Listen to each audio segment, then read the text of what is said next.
Assalamualaikum warahmatullahi wabarakatuh. Waalaikumsalam warahmatullahi wabarakatuh. Mohon untuk ketua kelas menyiapkan doa. Dibentuk jaga.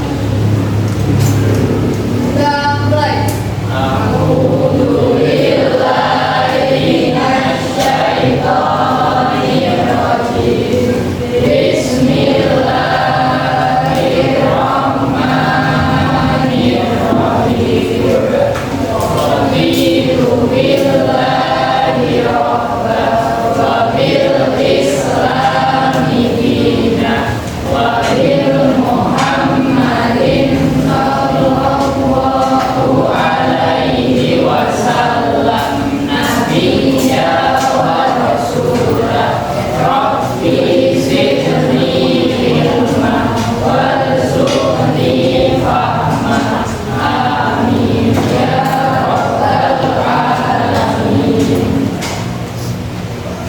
Ada yang tidak berangkat hari ini, anak-anak?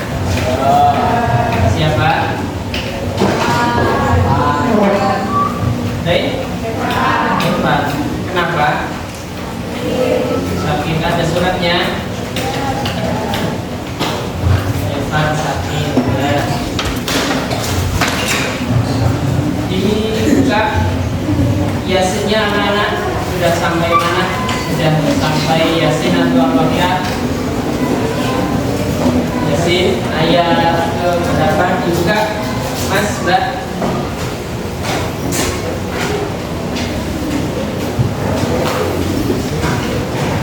Sudah sampai ayat ke berapa?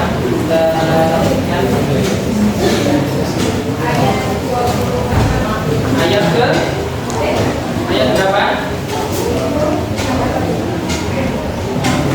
26. Ayat ke-36. Buka Mas Mbak Yasinnya ayat ke-36. Kita tadarus Al-Qur'an terlebih dahulu. A'udzu billahi minasy syaithanir rajim. Bismillahirrahmanirrahim.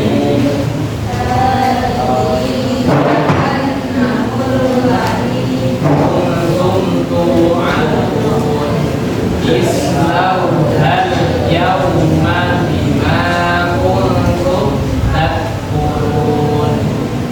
Al-yawma nakhtimu ala afwahihim wa tukallimuna aydihim wa tashhadu arjuluhum bima kanu yaksibun. Ayo. Walau nasya'u laqamasna ala a'yunihim fastabaqus sirata fa'anna yubsirun. Walau nasya'u lamasaknahum ala makanatihim wa mastaqamu wala yarji'un. Wa man nu'ammirhu nunakkishu fil khalq afala ya'qilun. Wa ma 'allamnahu syikra wa ma yanbaghi lahu in huwa illa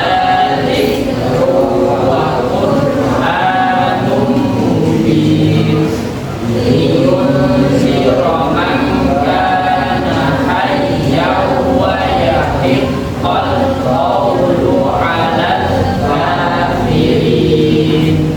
Awalam yarau anna khalaqna lahum mimma 'amilat aydina an'aman fahum laha malikun. Wa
mulai bab yang yaitu bab keempat, memahami ketentuan penyembelihan hewan kurban dan akikah. Diharapkan nanti setelah kalian mempelajari bab 4 ini, yang pertama mampu untuk mengidentifikasi ketentuan-ketentuan penyembelihan dalam Islam dengan tepat. Kemudian mampu memahami tata cara penyembelihan hewan sesuai dengan syariat agama Islam dengan benar.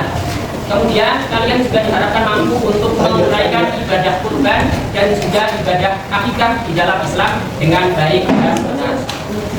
Kita sering mengenal amalan kurban dan akikah. Ya, keduanya merupakan ibadah yang memiliki makna penting bagi seorang muslim. Agama Islam mengajarkan kita untuk berkorban, ikhlas, dan juga peduli terhadap sesama. Salah satu bentuk Islam mengajarkan kepada kita ikhlas, berkorban, dan juga peduli kepada sesama diwujudkan dengan jalan melakukan amalan ibadah apa? Berkorban dan akikah. Nah, bagaimana konsep penyembelihan hewan menurut syariat Islam dan bagaimana akikah dan kurban kita akan pelajari pada bab keempat kali ini. Silakan anak-anak diperhatikan, Bapak akan menjelaskan mengenai ketentuan penyembelihan hewan terlebih dahulu. Kita tahu bahwa penyembelihan hewan yang ada di sekitar kita hanya melihat dua hal yang monumental. Apa itu? Pada saat hari raya Idul Adha, kita menyembelih hewan kurban berupa kambing atau sapi. Kemudian yang monumental lagi apa? Ketika seseorang memiliki anak baru lahir, apa yang dilakukan? Melakukan akikah. Itu kita juga menyaksikan penyembelihan hewan akikah. Nah, lalu bagaimana ketentuan penyembelihan hewan menurut Islam? Yang pertama, kita akan mempelajari apa itu penyembelihan hewan. Penyembelihan atau sembelih itu merupakan kata yang diambil dari bahasa Arab. Ad-dabaih atau ad-dabihah itu merupakan bentuk masdar dari kata jabaha yadbahu, artinya menyembelih. Secara bahasa itu memiliki arti bersih dan suci. Adapun menurut istilah fikih, ad-dabaih atau ad-dabihah yang artinya penyembelihan adalah menghilangkan nyawa hewan dengan benda yang tajam selain gigi dan kuku. Berarti gigi dan kuku tidak boleh digunakan untuk menyembelih, harus menggunakan benda yang tajam. Tujuannya apa? Menghilangkan nyawa hewan supaya nanti kita umat Islam dibolehkan untuk mengkonsumsinya di bumi bagaimana? Halal. Kemudian untuk bisa melakukan penyembelihan perlu diketahui rukun penyembelihan. Rukun penyembelihan atau rukun sembelihan itu ada 5. Anak-anak silakan diperhatikan penjelasan Bapak, dibuka bukunya, diperhatikan dengan sama supaya nanti apa? Kalian bisa memahami materi ini dengan benar. Rukun penyembelihan yang pertama apa? Orang yang menyembelih. Orang yang menyembelih itu diwajibkan memenuhi beberapa kriteria atau beberapa syarat. Ada berapa di dalam buku? Ada 7. Yang pertama, muslim atau ahli kitab. Jadi orang yang menyembelih itu harus beragama Islam atau ahli kitab. Ahli kitab itu siapa? Ahli kitab itu adalah mereka Nasrani dan Yahudi. Jadi gini anak-anak, selain kita umat Islam dibolehkan untuk memakan sembelihan dari Nasrani dan Yahudi. Kenapa? Karena Nasrani dan Yahudi mereka menerima ajaran Samawi. Nasrani nabinya adalah Nabi Isa, Yahudi nabinya Nabi Musa. Maka kita orang Muslim bolehkan untuk memakan sembelihan orang Nasrani dan juga orang Yahudi. Itu yang disebut dengan ahli kitab. Kemudian yang kedua, mumayyiz. Mumayyiz itu apa Pak? Mumayyiz itu artinya mampu membedakan mana kanan mana kiri, mampu makan, minum, cebok sendiri. Itu mumayyiz. Usia mumayyiz itu menurut ulama fikih ketika seorang anak sudah menginjak usia 7 tahun itu sudah dihukumi sebagai mumayyiz atau tamyiz. Karena umumnya anak ketika sudah umur 7 tahun dia mampu membedakan mana kanan mana kiri, sudah bisa makan, minum, cebok sendiri. Nanti usia balik itu dikatakan sebagai usia tamyiz yang sempurna. Berapa? 15 tahun. Jadi ketika ada seseorang kok belum mumayyiz, kok belum tamyiz, menyembelih ayam misalkan, boleh atau tidak kita memakannya? Tidak boleh. Kenapa? Dia belum mumayyiz. Tapi kan dia beragama Islam Pak. Iya, tapi syaratnya kan tidak terbagi. Kemudian yang ketiga, berakal sehat. Maka bagaimana ketika ada orang yang memiliki gangguan akal, orang gila menyembelih ayam, boleh tidak kita memakan ayam tersebut? Jawabannya tidak boleh. Kemudian menyengaja menyembelih. Yang kelima, melihat atau tidak buta. Syarat yang nomor 5, melihat atau tidak buta. Kalau orang buta, apa yang terjadi kalau orang buta menyembelih ayam? Bagaimana? Ya kan? Asal-asalan. Ya, karena tidak melihat. Kemudian menyebut nama Allah ketika menyembelih. Ketika menyembelih, kita diharuskan untuk menyebut nama Allah. Doanya biasanya Bismillahi Allahu Akbar. Yes. Zaman dulu anak-anak, ketika zaman jahiliyah, orang-orang sering mempersembahkan sapi dan kambing untuk Ka'bah. Tetapi mereka orang-orang jahiliyah ketika menyembelih tidak menyebut nama Allah, tetapi nama Tuhan mereka. Ini untuk Lata, ini untuk Uzza di depan Ka'bah. Itu sudah ada dari zaman Nabi Shallallahu Alaihi Wasallam. Yang ketujuh, tidak menyia-nyiakan sholat. Orang yang senantiasa yang menyia-nyiakan sholat itu disebut sebagai orang fasik. Ya, itu untuk orang yang menyembelih. Rukun yang kedua adalah hewan yang disembelih. Hewan yang disembelih harus memenuhi syarat. Syaratnya ada berapa? Ada 2. Yang pertama, binatang yang akan disembelih masih dalam keadaan hidup. Tandanya hidup berarti dia ada pergerakan. Kemudian yang kedua, binatang yang akan disembelih adalah binatang yang halal untuk dimakan. Saya berburu musang, Pak, menggunakan senapan. Kemudian setelah itu musangnya saya sembelih. Itu halal atau tidak, Pak? Kan saya menyembelih menyebut nama Allah.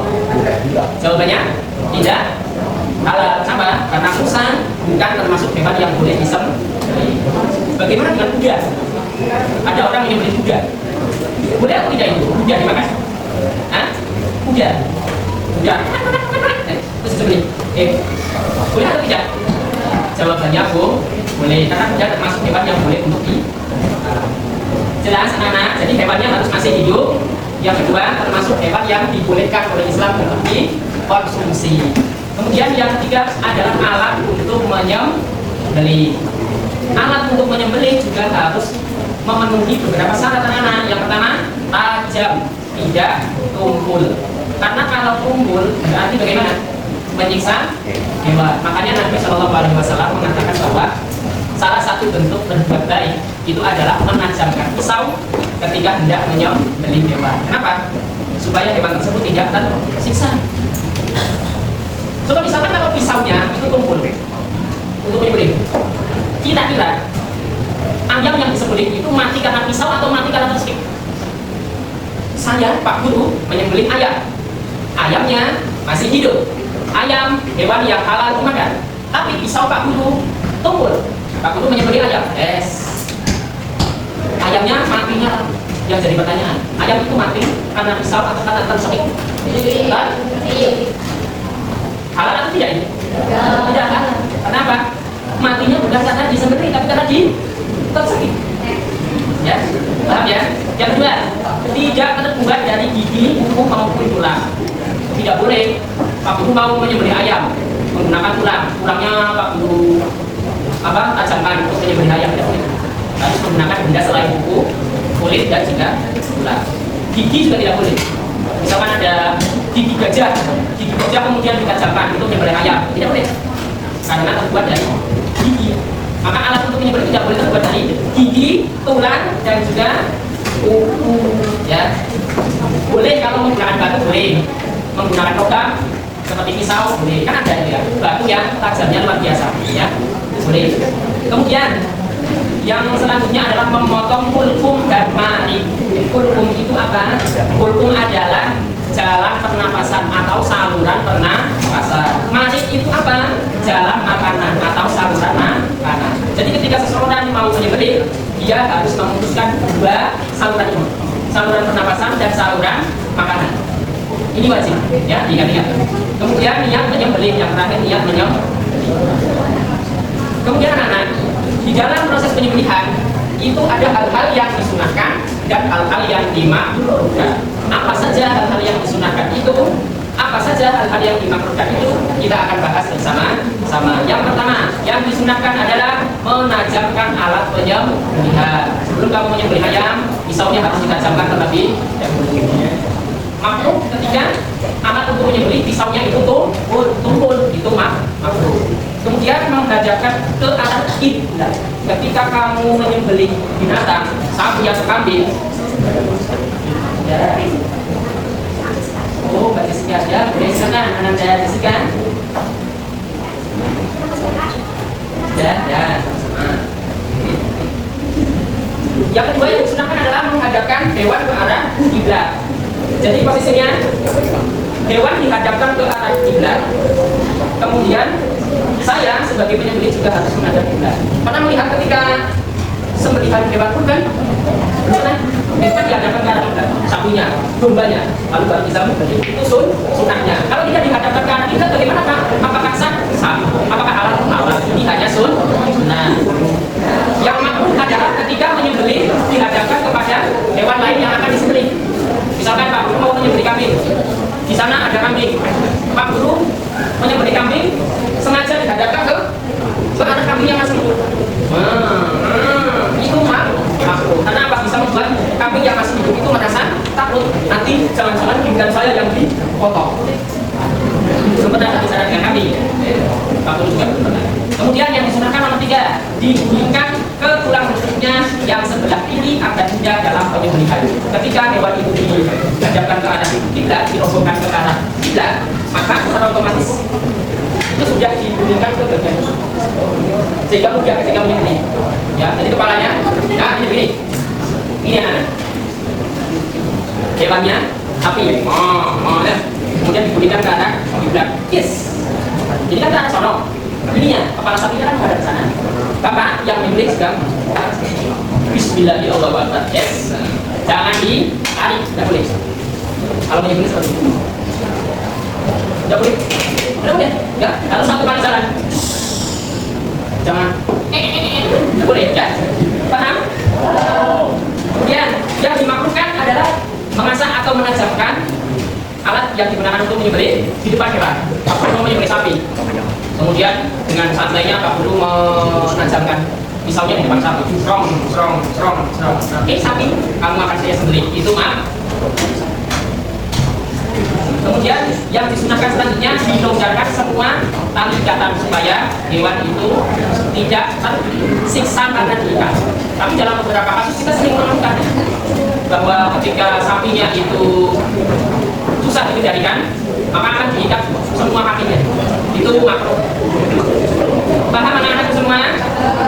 Kemudian yang selanjutnya kita akan membahas tentang tata cara penyembelihan sesuai dengan syariat Islam.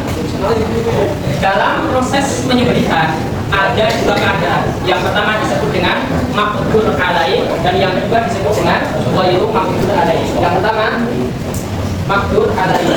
Yang kedua ghairu maqdur alaihi. Apa itu maqdur alaihi? Maqdur alaihi adalah kondisi di mana hewan itu dapat disembelih di bagian lehernya. Artinya keadaan dia normal. Mas, perhatikan ya, nanti kamu saya sunat ini. Ya, keadaan maqdur alaihi yang bagaimana? Ayo, Mas, tadi Pak Guru menjelaskan maqdur alaihi. Apa itu maqdur alaihi? Keadaan hewan yang bagaimana? Yang bisa disembelih di lehernya. Kalau ghairu maqdur alaihi adalah keadaan hewan yang tidak bisa disembelih di bagian lehernya karena ada hal-hal tertentu. Ketika kamu pergi ke hutan berburu, itu tata cara penyembelihannya masuknya kategori ghairu maqdur alaihi. Ketika ada sapi yang meronta-ronta kemudian menjadi liar, ya lari ke sana susah untuk ditangkap, itu nanti penyembelihannya adalah ghairu maqdur alaihi. Bagaimana kalau maqdur alaihi? Maqdur alaihi seperti tadi Pak Guru jelaskan. Kita memotong dua saluran. Apa? Saluran tadi? Saluran pernapasan dan saluran makanan. Kalau dua itu maqdur alaihi, ini pilihan. Pak Guru ingin berkurban. Kemudian Pak Guru memesan sapi. Sapinya sapi limosin. Ketika mau dibawa ke masjid, sapi Pak Guru ternyata lari, tidak mau disembelih. Panitia sudah mencoba untuk menangkap sapi tetapi tidak bisa. Walhasil sapi tersebut terperosok ke dalam jurang. Untuk mengangkat sapi ke atas kan susah. Pak Guru pesennya sapi limusin. Bagaimana cara Pak Guru menyembelih sapi itu? Ini namanya keadaan ghairu maqdur alaih. Bagaimana caranya Pak harus seperti itu? Caranya adalah kamu dengan alat yang digunakan untuk menyembelih, pisau, kamu arahkan ke bagian mana saja dari sapi itu dengan niat menyembelih dan juga membaca Bismillah. Bismillahirrahmanirrahim. Akbar. Saya niat menyembelih. Dilemparkan ke bagian mana saja dari sapi itu. Bagian mana saja. Setelah sapinya mati, halal untuk dikonsumsi. Itu keadaan ghairu maqdur alaih. Paham ya? Keadaan maqdur alaih dan ghairu maqdur alaih. Tapi kalau ghairu maqdur alaih tidak harus memotong dua saluran yang tadi Pak, saluran nafas dan juga saluran makanan. Ya, karena keadaannya darurat, keadaannya darurat. Kemudian di dalam proses menyembelih ada hal-hal yang harus diperhatikan anak-anak. Di buku dituliskan ada A, B, C, D, E. Yang pertama, berbuat ihsan terhadap hewan. Allah itu memerintahkan kita berbuat kebaikan bukan hanya kepada sesama manusia, tetapi juga kepada sesama makhluk. Ya, wa ahsin karena ahsanallahu ilaika. Dan berbuat baiklah kamu sebagaimana Allah berbuat baik kepada anak-anak. Itu sudah jam 10, kita harus seperti biasa melakukan pembiasaan bermakna pada bendera sambil berhenti. Diarahkan anak-anak semua untuk berdiri. Semuanya siap? Berdiri semua.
Bendera merah putih. Sehingga di sekolah kita ketika jam 10 kita melakukan kebiasaan melakukan sikap berkenan pada sang merah putih.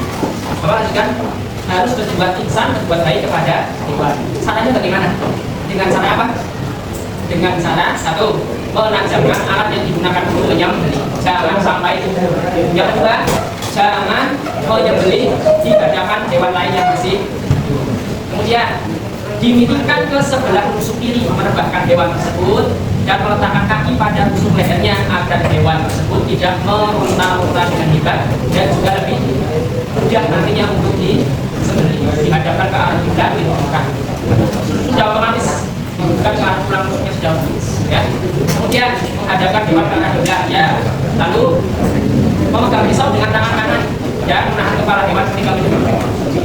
Jadi memegang pisau dengan tangan kanan, kepala hewannya yang dipegang. Jangan perutnya, mana hewannya, kepala. Ya. Kemudian penyembelihan juga harus mengucapkan basmalah dan takbir. Bagaimana caranya? Bismillahirrahmanirrahim. Allahu Akbar. Bagaimana kalau saya menyembelih menggunakan lafaz Subhanallah, Alhamdulillah? Boleh tidak Pak? Boleh?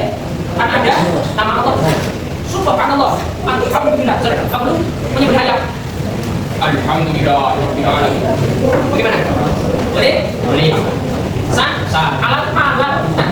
Kemudian jika penyembelihan mengakibatkan putusnya kepala, ada orang baru belajar menyembelih grogi misalkan, bisa lipat kelipatan sampai kepalanya putus. Bagaimana ini hukumnya? Jumhur mayoritas ulama mengatakan bahwa ketika kepalanya tidak sengaja terpenggal, hukumnya halal untuk dimakan.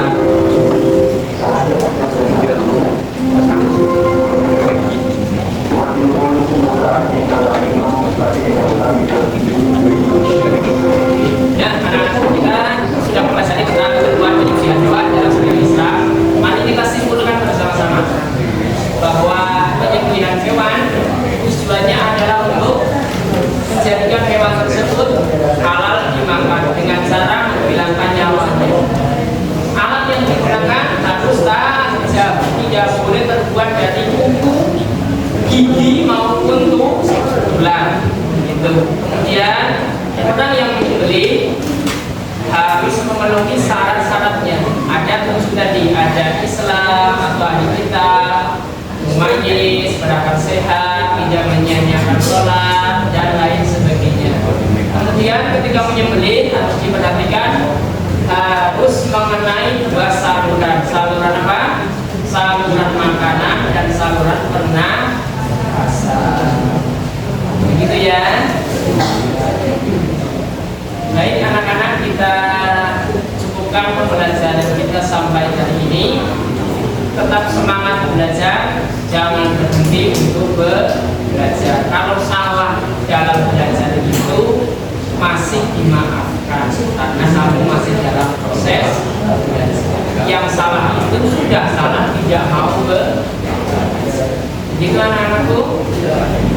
Kita akhiri pembelajaran kita dengan membaca doa bersama-sama.